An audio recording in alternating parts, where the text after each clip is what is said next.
जय गुरुदेव। ईश्वरीय विधान ये सबको मालूम होना चाहिए कि ये कर्म भूमि है। यहाँ पर हर किसी को अपने अपने कर्मों का फल भोगना पड़ता है। वो चाहे अच्छा हो या बुरा हो, शुभ हो या अशुभ हो, दोनों कर्म आपको भोगने ही भोगने होंगे।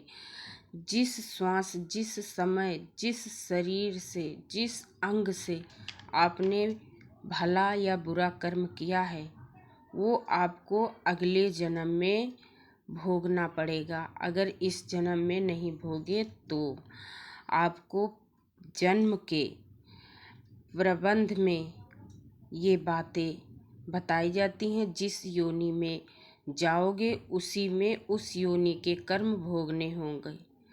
आपको कर्मों से कोई बचा नहीं सकता। इसीलिए पूज्य महाराज जी ने, परम पूज्य बाबा जय गुरुदेव जी महाराज ने कहा था कि बच्चा अपने अपने स्वभाव को बदलते रहिएगा, अपनी निरख परख करते रहिएगा। और यहाँ पर कर्मों से बचा तो कोई नहीं है, सबके साथ कर्म है। ये काल माया का देश है। यहाँ पर जितने लोग आए हैं सबको कर्म उनके पीछे पड़े हैं। वो कितना भी बचना चाहें बच नहीं सकते हैं कर्मों से। पर अगर आप निरख परख करते रहोगे, दिन भर का अपना बायोडेटा लेकर के शाम को देखोगे कि हमने आज कितना किया, किसकी बुराई की, किसकी चुगली की, किसको सताया, किसको प्रताड़ित किया, ये सारा देखोगे तो आप शाम को अगर पूरा देखा और उसमें झूठ, छल, कपट ये ज़्यादा हुआ तो आपका हृदय कांप जाएगा। आप फिर दूसरे दिन से वो कम करोगे थोड़ा सा कि आज ज़्यादा हो गया, कल एक कम करेंगे। इसी तरह धीरे धीरे करते करते आपकी पूरी बुराई खत्म हो जाएंगी।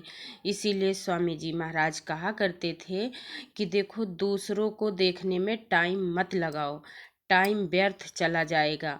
अगर आप हर रोज, हर घड़ी, हर क्षण अपने को देख रहे हो तो उसमें आपकी भलाई है। इसीलिए आप हमेशा, मालिक तो यहाँ तक कहते थे कि आप एक डायरी बना लो, एक कॉपी पेन ले लो, रजिस्टर ले लो, जिसमें कि अपनी पूरी दिनचर्या लिख लो कि हमने किससे क्या बोला, किससे क्या कहा, किसको मैंने गाली दी, किसको अपमानित नज़रों से देखा। और ये सब करने के बाद जब शाम को लेटने जाओ, सोने जाओ तो अपना वो रजिस्टर, वो डायरी देखो जिसमें अपने कर्म लिखे हो। और देखने के बाद आपकी एक इस सच्ची बात है कि आपकी रूह कांप जाएगी, आपकी रूह कांप जाएगी। इससे आपको रोज रोज का कुछ ना कुछ तो कमी होगी आपको। जब अपनी बुराई में अपनी रूह कांपेगी तो आपकी बुराई अपने आप थोड़ा थोड़ा करके कम होती चले जाएंगी। एक दिन ऐसा होगा कि आप एकदम निर्मल स्वभाव के बन जाओगे। अगर आप ऐसा बन जाओगे तो आप यहाँ की भी कमाई कर लोगे और वहाँ की। माना कि यहाँ आप बहुत बड़े अमीर नहीं बन सकते, बहुत बड़े राजा रथी नहीं हो सकते, लेकिन फिर भी आप में अपनी मेहनत ईमानदारी से खाना दिन भर की अगर कमाई करते हो तो शाम को लोन रोटी तो मालिक दे ही देता है खाने के लिए, लेकिन आपका परलोक बन जाएगा। इसीलिए आप जब भी कुछ करो तो अपने पर ध्यान रखिए, अपने पर देखिए, दूसरों को न देखने की बजाय अपने पर देखिए। अगर आप अपने को सुधार लिए तो हर एक, प्रत्येक व्यक्ति अपने को सुधार ले तो मुझे नहीं लगता कि इस देश में बुराई रहेंगी। अगर इस देश की बुराई चली गई, इस देश में भलाई आ जाएगी तो फिर राम राज आने में कोई विलंब नहीं लगेगा। भगवान राम के समय में सतयुग था, वहाँ पर लोगों के अंदर बुराई कम थी। और अगर अब हम लोगों के अंदर बुराई कम हो जाए तो भगवान से मिलने में कोई देरी नहीं, कोई हमें रोक ही नहीं सकता है।